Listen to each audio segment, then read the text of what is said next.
Lyon a rendez-vous avec la DNCG ce vendredi matin et avec des sanctions possibles, que ce soit une rétrogradation en Ligue 2 ou une demande de devoir vendre certains joueurs pour pouvoir rééquilibrer les comptes.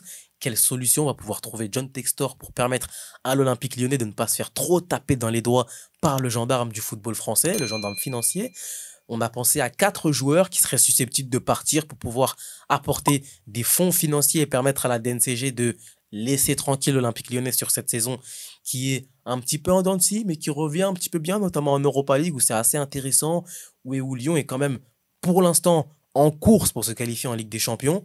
On a pensé à 4 joueurs: Ryan Cherki, Malik Fofana, Maxence Cacré et Georges Mikotadze, qui est un petit peu en perdition sur ces 6 premiers mois, Monsieur 6-9 Latric. Avec moi, Timothée et Gato. On commence par le joueur qui est le plus clivant du côté de l'Olympique Lyonnais, Ryan Cherki. Il y avait des rumeurs de Dortmund, il y avait des rumeurs du Paris Saint-Germain. Déjà, avec la prolongation de contrat de Ryan Cherki, Gato, tu situerais combien ça tranche dans le marché des transferts? Entre 25 et 35 millions d'euros. Je pense que faut être honnête, quand un club a besoin de vendre, les clubs viennent avec l'intention d'acheter les joueurs, évidemment, mais Au rabais. au rabais. Parce que, j'ai besoin de vendre, j'ai besoin de vendre, j'ai besoin de vendre. Ouais, mais je vais pas t'arranger. Ouais, c'est ça. Je viens à un moment où je prends ton joueur. Donc Ryan Cherki, c'est un profil intéressant. Pied droit, pied gauche, il s'en sort. Il peut jouer ailier droit, il peut jouer ailier gauche, il peut jouer 10. Juste 9,5 derrière l'attaquant. Il pourrait rendre pas mal de services à pas mal de clubs. On a fait une vidéo récemment sur Manchester United, les départs. Pourquoi pas là-bas? Au Paris Saint-Germain, il y avait des accords à un moment, enfin il y avait des pistes à un moment, mais étant donné que L'entourage avec l'entourage peut-être n'est pas Ça. en odeur de sainteté avec le club de la capitale, est-ce que l'Allemagne ce serait quelque chose de bien pour lui? Mais justement, Timothée, au-delà de penser à certaines pistes par rapport à Ryan Cherki, Gato, il a dit une tranche. Est-ce que ces clubs, sachant qu'il était en fin de contrat, heureusement il a prolongé, est-ce que ces clubs iront vraiment sur du 25-35 pour Cherki? Malgré tout le talent qu'il a? C'est pas impossible, hein. C'est pas impossible. Même si c'est une somme, c'est pas une somme qui paraît dérisoire quand on voit les standards du marché actuellement. Est-ce qu'on peut dépenser pour des joueurs qui sont peut-être moins talentueux que Cherki? 25-35 millions, c'est tout à fait correct. Et je pense qu'il y a des clubs que ça refroidira pas.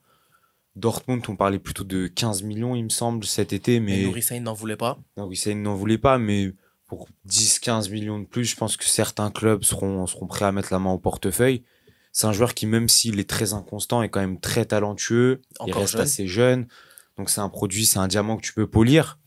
Et ça peut intéresser certains clubs qui n'ont pas le profil que Cherki a. Donc comme l'a rappelé Gato, assez polyvalent, qui peut jouer un petit peu partout.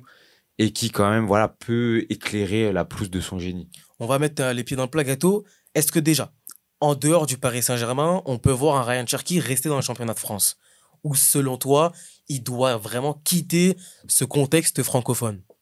Ah, Cherki à Monaco, je demande à voir. Ce serait pas un peu bouché avec Akliouche et Ben Seguir?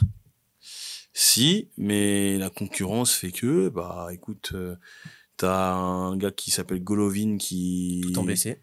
Tout en blessé. Au bout d'un moment, on va se poser des questions, savoir si un départ ne sera pas bien pour lui, parce que ça fait longtemps qu'il est là. Ouais. Après, mis à part Monaco ou le Paris Saint-Germain, en France, je crois que C'est très faible. c'est dur. Hein. Et pas Ou bien, beaucoup peuvent est-ce payer que son salaire aussi. Aussi, ouais. à Lille, mais ce serait une régression, parce que Pas Lille... sûr que les temps voudraient payer son salaire. Ouais, mais Déjà après... qu'il était intéressé par Ekitike et qu'il avait entendu son salaire à lui, il n'était pas forcément pour, même si c'était une bonne piste. Mais après ça... après, c'est pas déconnant, parce que tu te dis, t'as Kabela, expérience, tu mets Cherki dans un contexte intéressant. Ouais, c'est ça. Mais en fait, moi, je vois que dans ces contextes-là. Il ira pas à Marseille. Non. Même s'il pourrait énormément apporter là-bas. Il est titulaire tous les jours, hein, ça c'est clair. Et après, c'est pas possible dans les autres clubs français. C'est pas possible. Est-ce que finalement, parce que c'est un peu le championnat qui est souvent revenu pour Ryan Cherki Timothée, l'Allemagne, c'est pas un peu l'Eldorado pour ce joueur? L'Eldorado, j'irai pas jusque-là, mais ouais, ça peut être très sympa pour lui. Je pense que c'est un championnat qui lui permettrait d'exercer avec ses meilleures qualités. On sait que c'est un championnat qui est assez ouvert, qui réussit bien aux offensives généralement. Et aux Français aussi. Et surtout à nos petits Français. Donc pourquoi pas, ouais, ça peut être pas mal. Le club, en fait, ce qui est bien avec la Bundesliga, c'est que tu as plusieurs options qui sont à peu près similaires dans le sens où des clubs comme Dortmund, comme Leipzig, voire comme Leverkusen, c'est un peu des clubs tremplins. T'es même pas obligé d'être dans des grands clubs allemands pour pouvoir aussi briller C'est ça, convenablement. c'est On ça. le voit avec Omar Marmouche et Hugo Ekitike. Tu vas dans un Stuttgart, tu vas dans un Francfort. Aujourd'hui, tu as quand même une certaine lumière. C'est des clubs qui jouent quand même régulièrement l'Europe, qui sont capables de sortir très régulièrement de grosses pépites. Bah, Marmouche, tu l'as cité, c'est absolument incroyable. Donc oui, ça peut être pas mal. Ça peut être pas mal parce qu'en fait, il pourrait prendre la pleine mesure de son propre jeu. Alors qu'en France, voilà, il est pas bridé en France, mais il y a quand même un regard Un qui peut être, contexte qui n'est pas un favorable. contexte qui peut être un peu pesant pour le joueur, chose qu'il aura peut-être moins dans un championnat étranger. Et qu'est-ce que tu penses du championnat d'où le maillot que tu tiens là? En Angleterre, ça peut être intéressant. Après, c'est pareil, je le verrai pas tout de suite arriver dans un top club. Je le vois Non, pas. Mais tu pourquoi vas, pas je sais pas moi, tu vas à Crystal Palace, il y a plus Crystal d'argent. Crystal Palace, ouais, mais est-ce que ce serait pas, ouais, je sais Je pas. sais pas, en fin de compte, il y a quoi comme club intermédiaire en Angleterre où il pourrait. Un Brighton, par exemple, pourquoi pas avoir. Je suis pas sûr que ça colle avec la philosophie de Hurzeler. J'ai dit l'Angleterre, mais peut-être pas en fait. Enfin, je pense que tu n'es pas prêt pour l'Angleterre. En je y pense. réfléchissant, ouais, y a pas, parce que même un club comme Tottenham, qui a un statut pareil, un petit peu tremplin, c'est très bouché. Si c'est pour qu'il fasse T'as banquette. des Kulusevski, t'as des Madison dans C'est ce chaud, rôle-là. c'est galère. Leicester City. Ouais, mais Leicester, tu rétrogrades vraiment c'est pour le qu'il coup. ait un championship. ça. Malheureusement, c'est des possibilités. Mais c'est- par rapport à Cherki Gâteau, est-ce que, au vu des problèmes financiers de Lyon, est-ce que c'est vraiment la première piste et le premier joueur qui doit être vendu? c'est. Après, vendre aussi, c'est perdre un actif, ok, tu vas reprendre de l'argent, mais sportivement, tu Voilà, perds c'est ça. une grosse valeur, parce qu'en fait, Un de tes le meilleurs rebond joueurs. de l'Olympique Lyonnais cette saison, ça correspond au retour de Ryan Cherki dans l'effectif. Et Pierre Sage, qui est un entraîneur qui n'est pas le plus expérimenté, il va être très atteint de tout ça. Donc ça, voilà. Cherki, moi, je le verrais bien suivre un parcours et une trajectoire similaire à Christopher Nkunku, joueur talentueux. Il a peut-être montré quand même un peu plus de choses que Nkunku, parce qu'il a peut-être eu aussi plus de temps de jeu. Leipzig, ça peut être intéressant, étant donné que Xavi Simons est encore en prêt pour le moment et qu'il devrait revenir avec le Paris Saint-Germain et on verra ce qui se passera pour lui. J'allais dire l'Eintracht, mais bon, étant donné que tu as déjà du Omar Marmouche, du Hugo Ekitike, ça peut faire boucher. Mais pourquoi pas un Cherki qui tourne autour de Pandev à Stuttgart. Pandev. Undav, qui tourne autour d'Undav avec des combinaisons avec Enzo Mio, son coéquipier en équipe de France Espoir. En plus. Donc il y a pas mal de solutions, mais en tout cas, Cherki penche pour un départ selon nous à l'Olympique Lyonnais. Maintenant, il y a la deuxième piste. Il est arrivé cette saison, il a montré beaucoup de qualité gâteau, notamment en Europa League face à Rangers. Est-ce que Malik Fofana doit partir pour rééquilibrer les comptes ou il faut le conserver? C'est un actif et on voit qu'il brille un peu plus que les autres cette saison. Et il est jeune, je crois qu'il a 19 ans. Gros potentiel. Là, il y a pas mal de clubs qui seraient en tout cas pas forcément intéressés, mais qui auraient besoin de ses services et qui pourraient gagner des places à différents classements. Encore une fois, on va parler de Lille. Pour un penchant pour Zegrova, lui à gauche, là, ça ferait bien.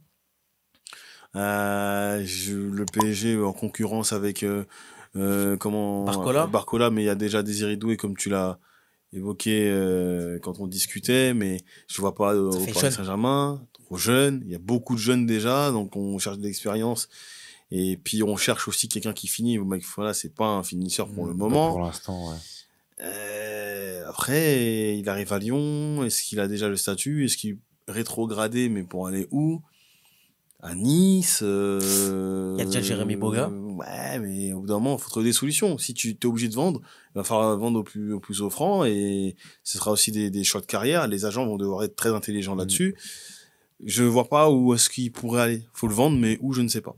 Toi, tu verrais quel championnat pour Malik Fofana? On parle de l'Allemagne un petit peu par défaut parce que ça réussit souvent aux joueurs offensifs. Mais bon, après aussi, il y a aussi des ailiers déjà performants dans les championnats allemands. On va pas dire Dortmund, parce que vu ce que propose Bino Gittens, ça va être compliqué pour Malik Fofana d'avoir du temps de jeu. Au Bayern Munich, on peut oublier, parce que voilà, ça reste quand même une équipe déjà bien bâtie et bien construite. Il faut même pas l'évoquer, ça. Quel championnat? La Liga, potentiellement? Moi, je le verrais bien rester en Ligue 1. Pourquoi pas continuer? Après, voilà, c'est vrai que les options en Ligue 1, elles sont un peu moins nombreuses que dans d'autres championnats, mais pourquoi pas? Alors, PSG, je suis pas sûr. que le PSG se Ah non, c'est trop positionne risqué, dessus. Non, c'est KO, c'est KO. C'est On trop a- risqué. c'est Il y a KO. Joel Coup Désiré Doué. Puis même, je pense que c'est pas ce que le club veut. Pourquoi pas un Monaco? Ça pourrait être intéressant. Ça pourrait lui permettre de se développer, de passer un cap.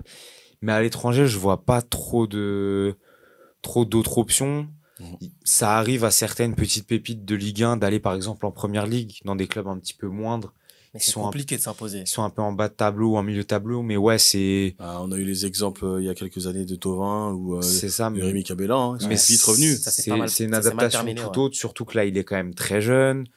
C'est un championnat différent. C'est un championnat C'est qui est... difficile, c'est dur. En fait, la Ligue 1 est un championnat dur physiquement, mais la Première Ligue t'impose d'autres difficultés physiques, tactiques, Psychologique. psychologiques aussi. Il y a énormément de pression. Je sais pas si c'est l'environnement qui lui correspondrait le mieux. Moi, je tablerais sur rester en Ligue 1. Pourquoi pas aller à Monaco? À voir après si c'est effectivement réalisable, mais je pense qu'il est encore trop tôt pour lui pour passer ce cap-là et aller jouer à l'étranger. Moi, je pense que dans les actifs avec une valeur marchande intéressante, et Malik Fofana fait partie de ce lot-là, je pense qu'il va rester à Lyon. Je pense que finalement, Peut-être aussi, ouais. parce que comme l'a dit Gato, à force de vendre certains joueurs, l'objectif de Lyon, c'est de se qualifier en Ligue des Champions. Ah, ça Donc, va être malheureusement, tu as Ouais, ces ils ont problèmes besoin. financiers qui te forcent à vendre certains joueurs. chaud. Mais même sans les problèmes financiers, c'est pas fait. Hein. Oui, c'est pas en plus c'est C'est pas loin d'être dit, fait, hein. c'est loin d'être fait, et si tu commences à perdre un Ryan Cherki, un Malik Fofana et les deux autres joueurs, on va revenir un peu plus tard. Moi, je pense que c'est peut-être un des actifs qui va rester au club parce qu'il montre des qualités, parce qu'en Europa League pour l'instant, il a montré de bonnes choses, et en Ligue 1 aussi, il montre aussi beaucoup de talent, notamment le petit pont qu'il a mis dans le derby face à Saint-Etienne. Un joueur qui est arrivé avec de la pression, des attentes et un retour aux sources, Georges Mikotadze, pour 18 millions d'euros. Est-ce que là, pour le coup, au-delà même de renflouer les caisses côté lyonnais, ce serait pas mieux pour lui de quitter ce contexte? Alors, déjà, il était à Metz, où c'était le leader d'attaque, où l'équipe Ouais. jouait pour lui. Et c'était vraiment le game changer des Messins. Notre ami Yamine nous le dira, et nous l'a déjà dit, parce que quand on voyait comment il jouait, une fois revenu de l'Ajax, on a vu un Metz qui était en passe de rester en Ligue 1, alors qu'on n'avait aucun espoir Ouais. pour eux à la mi-saison. Là, c'est le premier point. Le deuxième point, c'est que, pour ma part, au moment où il signe à Lyon, Il aurait dû aller à Monaco, parce que... déjà, il aurait dû aller à Clairement, Monaco, ouais. mais au moment où il signe à Lyon, je me dis, en doublure au Paris Saint-Germain, ça aurait été intéressant, ouais.